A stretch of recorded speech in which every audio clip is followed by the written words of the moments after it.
You're in Gothenburg, Sweden today with Carcass amongst others. How's the tour been so far? Yeah, it's alright, man. It's kind of one of those 90s tours that hasn't happened in a long time, so it has a certain appeal to to a lot of kids up there. So. And you're on tour with your latest album. Could you tell me a bit about the album? What's the differences and the process of making it compared to the other albums? Yeah, the process of making it is always the same. You know, we're quite a spontaneous band. You know, we try not to be too rigid in writing albums.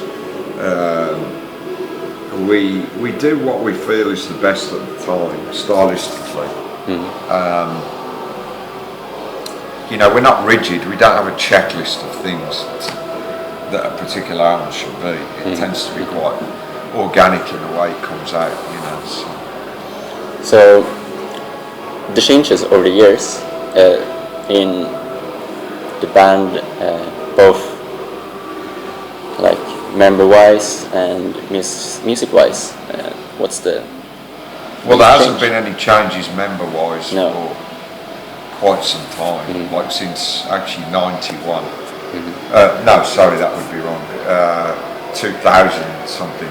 Because of Jesse leaving, and we don't have Mitch with us right now.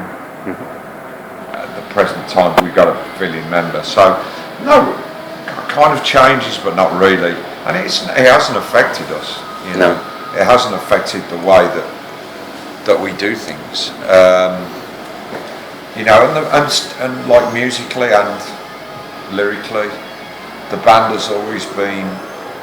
It's actually not that different now from what it was 20-something years ago in terms of still having the aggression, you know, at the root of the music. And the lyrics are along the same lines as they've always been. So, you've been around for quite some time now. 81. Yeah. Since first. And what is the high point of your career? Well, I think we've done some fairly historic stuff. You know, like we were the first band independently from this kind of scene to play Soviet Union, Soviet Russia.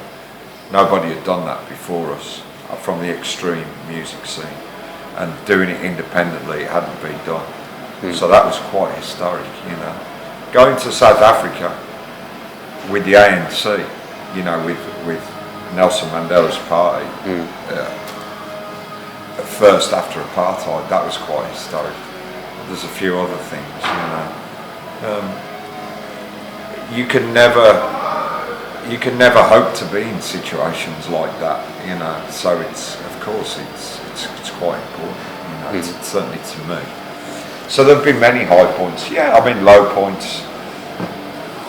In the grand scheme of things, probably not huge things, you know, but being in a band in particular can bring its difficulties.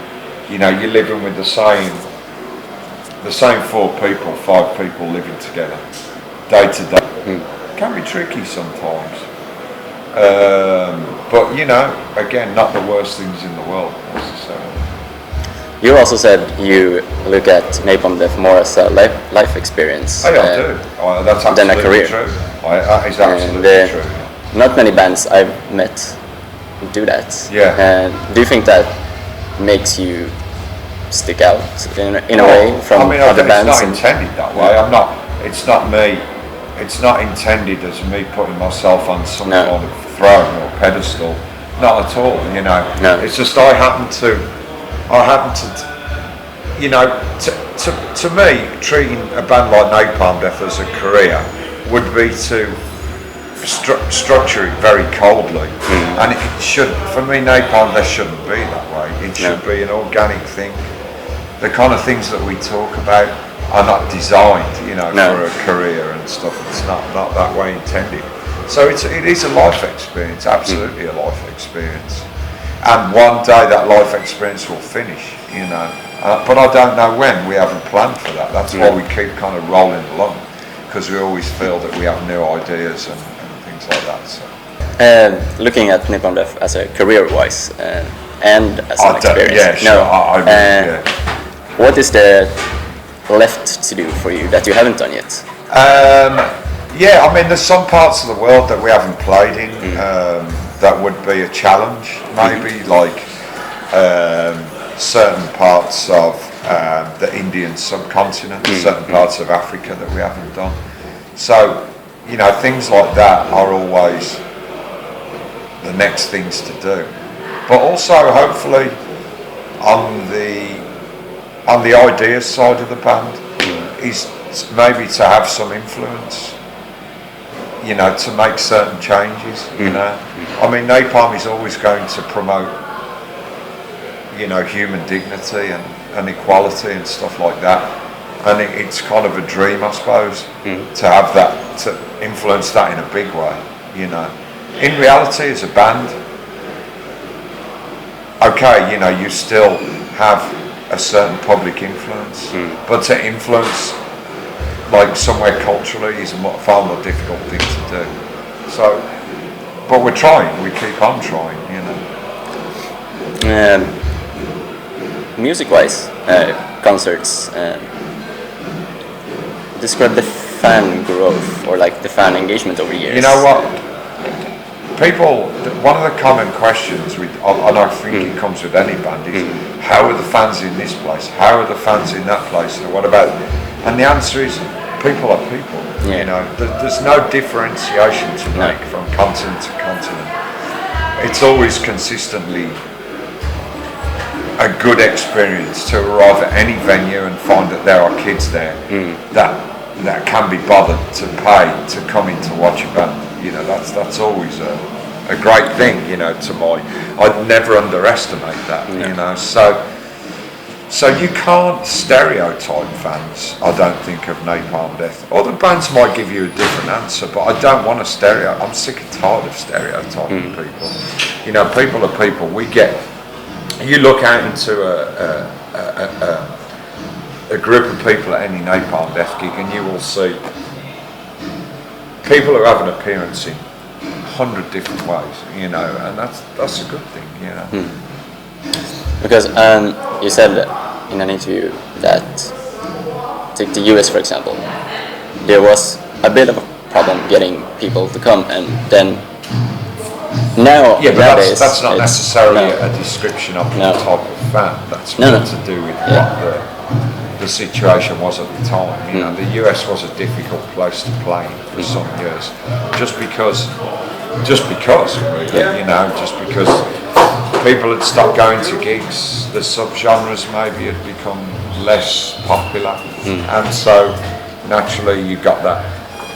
It was more tricky to get people to come out, but that's now changed. You know, Napalm in the US, North America right now it's incredible how the appeal has somehow gone up. You know, in the last year. Is it the same outside of US as well? Yeah, I mean, like the thing for Napalm is our popularity has gone up and up and up. You know, it's nothing we've done differently. We've always made extreme albums with a human angle. We've never done any differently. So we're only doing what we feel is the right thing to do. There is no commercial formula inside our heads. It just is as it is. Cool. And so it's almost the end of the year now, and do you have anything more this year, or is it? This tour is the last thing that we're going to do this year. So what do you have planned for? Well, we have a US tour being planned at the moment for next year. I can't really say too much about it because I don't like to talk about things until they're confirmed, you know. But yeah, we have quite an interesting US tour plan, not the typical thing. Anything more sticking out more? Like anything special? Well, that's it right now. That's all we have planned for next year so far. So nothing. I wish I could tell you more, but I can't right now. Yeah, cool. That was everything, actually. No worries. Thank you. If you don't have anything else to add. There's nothing else to really tell, you know.